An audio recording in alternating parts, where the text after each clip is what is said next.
পিসি পার্লামেন্টে দাঁড়িয়ে সব পিসিরা যা করে তাই করলো, পরনিন্দা পরচর্চা। কিন্তু প্ল্যানিং না করে এত হাইপ তুলে লাইনে দাঁড়ান 15 ঘন্টা 20 ঘন্টা দাঁড়িয়ে পিসির খুব মাথা ব্যথা হচ্ছে। পিসি এর থেকে বেশি ট্রাফিক জ্যাম তো রোজ বিকেলে চিংড়ি হাটার মোড়ে হয়। ক্লাসে যখন তুমি ভুল করে ধুর বাল বলে ফেলো আর সেটা টিচার শুনে ফেলে, তখন তোমার বন্ধুরা এসে বলে যে না না টিচার ধুর বাল বলেনি, দূরে বাল্ব বলেছে, বাল্ব দূরে জ্বলছে সেটাই বলেছে। সেরকম পিসির সব বন্ধুরা এসে পিসিকে খুব সাপোর্ट করলো এই স্টেট। देखिए ममता बनर्जी जी ने जो कहा है वेस्ट बंगाल की मुख्यमंत्री ने ठीक ही कहा है, उनके लोगों की भी जान गई है और एक बहुत बड़े अंग्रेजी प्रतिष्ठित अखबार ने भी ये बात कही थी। পিসি কুম্ভ মেলাকে এখন মরণ কুম্ভ নাম দিয়েছে।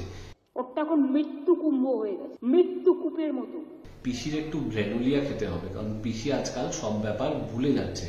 কিছুদিন আগে আরজি করে কি ঘটনা ঘটেছিল পিসি সেটা নিশ্চয়ই ভুলে গেছে, না হলে পিসি এমন কথা বলতো না।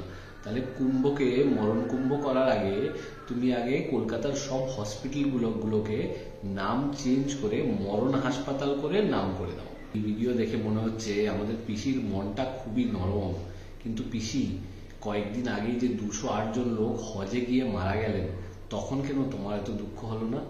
বাইরের outsiders, they are not Bengal local people. কুম্ভতে যারা মারা গেলেন তাদের জন্য পিসির খুব দুঃখ হচ্ছে, কিন্তু হজে যারা মারা গেলেন তাদের জন্য পিসির কোনো দুঃখ নেই। এরকম পার্থক্য করা কি ঠিক?